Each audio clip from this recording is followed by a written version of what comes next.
And now for more on this, Rod Wheeler, former Washington, D.C. Metro homicide detective, Garland Nixon, talk radio host and retired police major in the state of Maryland. Gentlemen, appreciate you being with us. Wish it was under better circumstances. Rod, as we listened together to the news conference out of Minnesota, right, it was almost shocking to hear the FBI guy go, oh, this is a potential act of terrorism.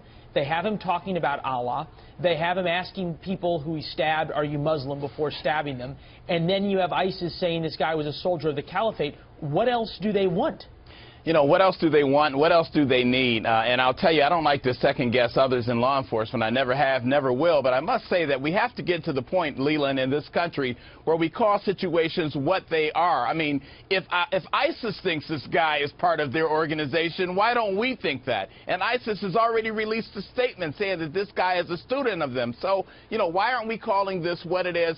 And then we have to look at the fact that this guy is in an area, St. Cloud, Minnesota, whereby we know that there's groups of individuals that are Muslim Somalis that have talked about causing harm to the United States before. There's been 9 arrests, Leland, over the past year or so where the FBI has arrested individuals known to be associated with ISIS and other groups. Right. So you're right. It's about time we start calling this what it is. Well, it certainly seems that way. Now there's this debate going on in New York about whether it's terrorism or not. You ask the governor, he says it is. You ask the mayor, he says he doesn't know. But Garland, do you take off your talk radio hat for a minute, put on the law enforcement hat?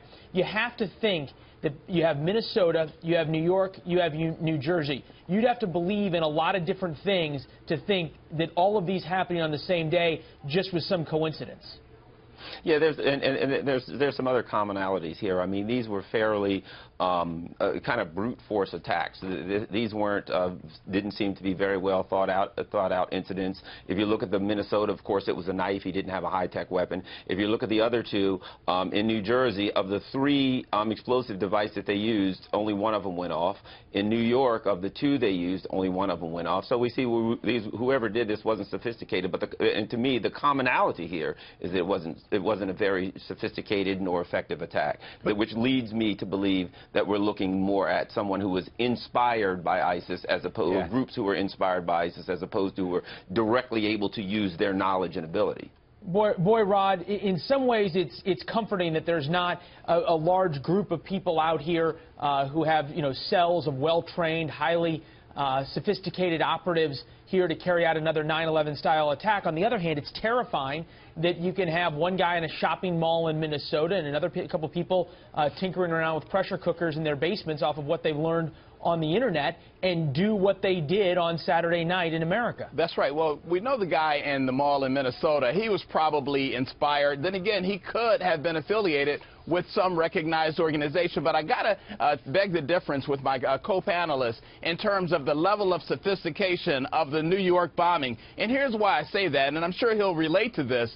You know, these individuals in New York, whoever did this could have very well, Leland, had been a dry run. When you look at the way that they operate, when you look at the type of weapons, these are like homemade bombs that they use, pressure cooker bombs. You can get the materials at the local hardware store. You know, when I look at the targets that they set out for last night, even in New Jersey, Seaside, New Jersey, it tells me by the fact that this wasn't a massive explosion, that doesn't mean that it wasn't sophisticated. What it means is that this was a test. And what you do is, this is how they operate. They test like this on a smaller scale, and then in about 2 to 3 weeks, guess what we're going to see? The real big boom.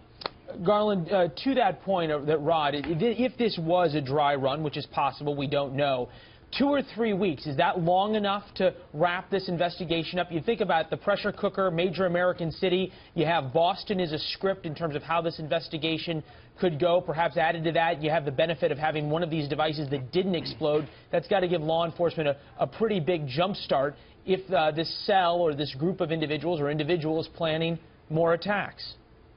You know, yes, certainly it's possible that they are. And I had actually thought about the possibility of a dry run.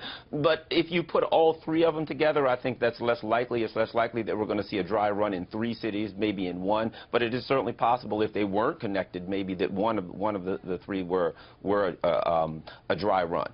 But I think at any rate, you know, we're looking at, for the most part, what we've been looking at in the U.S. so far is lone wolf attacks, and they're going to be sporadic here and there. You know, I used to work with the FBI Joint Terrorism Task Force, and, you know, unfortunately, one of the discussions that we would have was the reality that if there's really lone wolf attackers are pretty much generally impossible to stop. So difficult, especially as they can communicate back with ISIS via encrypted communications and those kinds of things. See if that was an issue here. We know the FBI is looking at the guy in Minnesota's electronic devices and social media. Rod, appreciate you being here. Garland, thanks again for sticking around through the 3 p.m. hour. Thank you.